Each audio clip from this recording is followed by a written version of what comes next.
feel the chill after Iran sent more than 300 drones and missiles towards Israel, flocking towards Twitter, X, to see what's going on. And you see a video that claims to be from Iranian state TV showing the events in Israel. Take a listen.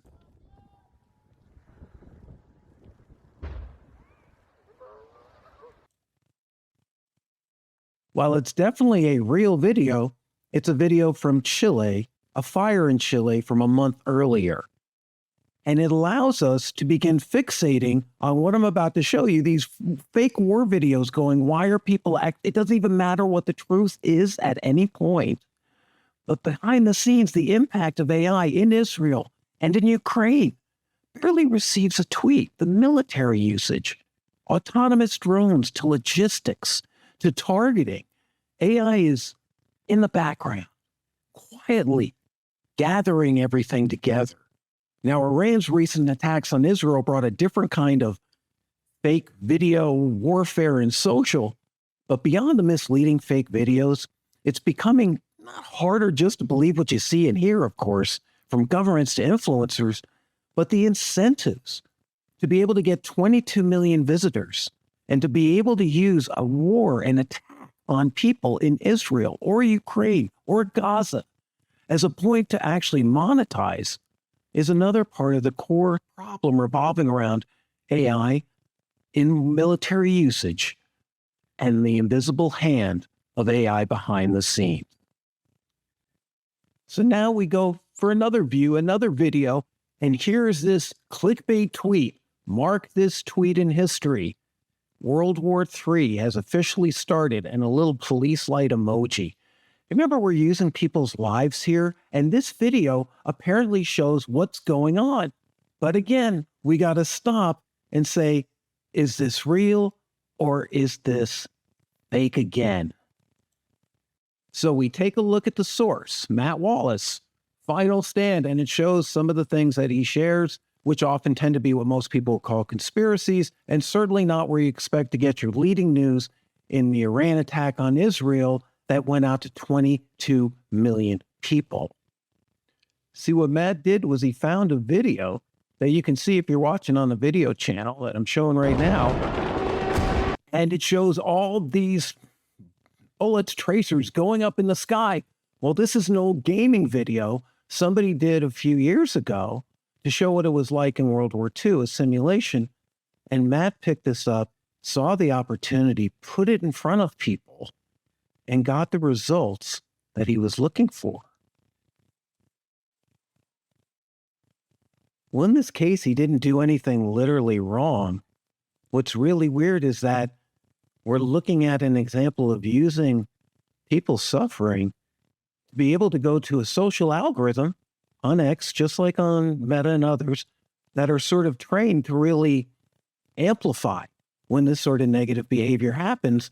Put it with a nice clickbait headline for the end of the world, take a video, and all of a sudden you got 22 million visitors before anybody realizes what happened. And well, that's fine. And he might have made some money off of that as a blue checkmark user. I certainly hope so for the kind of work he's doing. It brings up the question of AI in military usage, in being able to use it. And how does that stop us from understanding what's actually going on?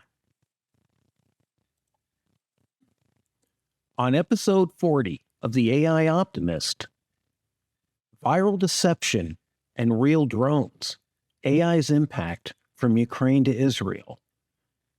The invisible hand of AI in sort of modern warfare is because it's mostly being done to replace the data that's going on, to have us sort of put a mask over what we're seeing and not really look too deeply. One of the things that we'll never solve in this podcast is getting you to know what's actually going on with AI in the US military, China, likely the UK, India. Any of the major countries obviously are not sharing what they're doing with AI. This is all kept as a secret. So we have some information coming out, but there's been calls to fund AI for U.S. military logistics to counter China. And this is one of the keys to remember why AI was so important in the war in Ukraine. Those logistics, meaning how we get supplies to those areas, weapons to those areas between 40 countries, was something that was handled primarily by the U.S. as a center, calling for more and more money, whether you like it or not. I'm not a big fan of logistics or warfare like this, and I'm also speaking from research, not as any sort of military expert, to just give you a taste of what's going on. Because behind the scenes, it's not only scary, a lot of the things we want to stop AI from doing, it's already heading towards doing in military usage. Is it even worth trying to stop it there? Doesn't seem so. Now what you see is ARC.ai, which is Defense Acquisition Software. And ARC basically will show you what they're doing. They're working with the U.S. government, and I'm sure other countries have a version of this, where they talk about the supply chain and production and getting this all together as sustainment and modernization, complete end-to-end logistics that really drives things. So how do all those weapons get to Israel? How do things get to the Ukraine, Russia, China? All of these are working on supply chains to be able to get this material out, oddly driven by AI that you probably wouldn't have even thought about. Now, Ukraine is called a living lab for AI warfare by national defense. And for any of you history buffs remembering the Spanish Civil War, which happened prior to World War II, it's where a lot of the Western powers tested out their weapons in the Spanish Civil War. And while I won't make a direct connection to Ukraine, what's interesting about AI warfare is that the people who are involved, like Palantir, Alex Karp, their CEO of data analytics, suggests the technology being used is changing the competitive advantage of a small country versus a larger adversary. And people are talking obviously positively about it. It's really hard with any news. Everybody is selling one side or the other. And that really matters to who? I'm not sure it matters to us. And these are drone wars, but drone wars are not necessarily AI wars. In fact, people are talking about algorithmic wars, where information is processed and then drones are sent in almost without people. Now, this is certainly not happening now, but this is on the plate. Isn't this all the things we talk about being scared of in AI? And while not changing the character of war, it's really where this kind of technology comes in, where people are targeting, using satellites, being a truly networked battlefield, which has sensors, which see shooters, which can see where forces are, platforms are going, where technological developments lead us to either being an advantage over the competitor because our technology is better. For example, if we send a drone and we're communicating it with a neural network, which is AI, as some have suggested, if that network communication gets shut down, the drone becomes almost useless. So it has to be autonomous. This is the world that we're looking at in the Ukraine that's being tested out. They have autonomous ships, undersea drones for mine hunting, uncrewed ground vehicles have been deployed. And it's not just on the Ukrainian side, obviously. We also have the Russians jumping in. Now, in roles and implications of AI in the Russian-Ukrainian conflict, here's where, again, it gets difficult as it does with the U.S. We are not told exactly what AI is happening. I mean, we have a little bit more from Ukraine and Israel because they're more open with needing help in these situations. So it's an integration of target and object recognition, facial recognition with satellite imagery. This is crazy. The only one who could process this was AI, and humans will review it and find out where there are troop movements, where things are coming in. Take a look at the article I'm sharing here. There's a link on the podcast page. It's not only a deep dive, you're coordinating drones and UAVs, but you're also coordinating communications from the satellites to identifying actual people. And in fact, when we show what's going on in Israel, we get a sneak peek at probably the equivalents that are in the U.S. military and China military, the things that we'll never hear about. Now, AI in the wars in Israel, the Iranians firing on the Israelis, Hamas firing on the Israelis firing on Gaza, there's a lot of AI on the Israeli end, and Iron Dome, which protects Israel, is one example of that was actually founded in 2011. Now, Iron Dome is a part of a system along with Arrow that's done to stop rockets that are coming initially, select rockets that were coming short range. And then Arrow was brought in for longer range cruise missiles, and some of those were sent from Iran. But the problem with the Iron Dome is you're only designed to a certain capacity, like any AI. AI is not there's parameters and rules. So people have suggested that in a military perspective, that if you were attacking this, because this Iron Dome and Arrow were designed with smaller volumes of missiles and weapons coming. And what Iran did by sending all those drones, which, by the way, their drones, the Shahed drones, have also been used in the Ukraine. Some of them are very low tech. They fly at a low level under radar, and they just carry a big payload, and they're plugged in. The GPS is plugged in, so Iran calls them AI. We probably wouldn't, but it's a satellite saying, hey, here's the coordinates, and it's basically sent to a target.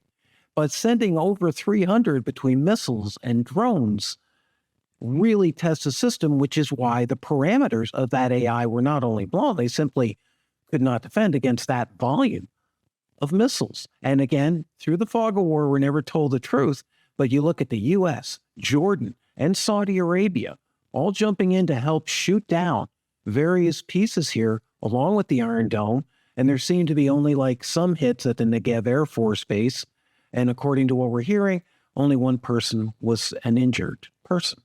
So there weren't really casualties here, but it was also like Iran saying, hey, we can send a lot more of these because they don't cost a ton. In fact, it costs $3 million or so US for the missile that shoots down the missile that Iran sends over for maybe 100,000, 300,000. The math here is astounding. But the thing is, AI can protect you as a defensive mechanism. But if you can exceed the parameters, which any AI has, that will lead to a bigger threat. Though in this case, it's probably the AI on the US and Israel and other parts of communication, of knowing where things are, tracking these sent drones, that was just as effective. The things you just don't see. And one of the AI systems that Israel has developed is called, in their term, the Gospel, an AI platform, a target selection process. It enables target identification, again, using facial recognition, using satellite signals, using mobile, using all sorts of information. We're just guessing here, but basically the tons of information that AI can process and be able to identify where people are, shifting them from identifying 50 targets per year in Gaza to 100 targets daily. Now, for the first time, this is what the IDF has said, the ground forces operating in the territory of the Gaza Strip are being fed intelligence information and targets that were built in accordance with the updated operational plan.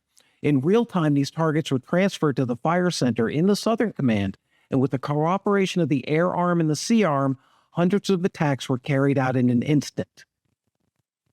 This kind of coordination, this kind of stepping into it with gospel is focused, in this case, mostly on structures, on where they're gathering, because they can find the Hamas people, theoretically, at least according to what they're saying. They can find them and identify them when they gather in headquarters or things like that. They can target which buildings to hit. But that power brings with it a great weight, doesn't it?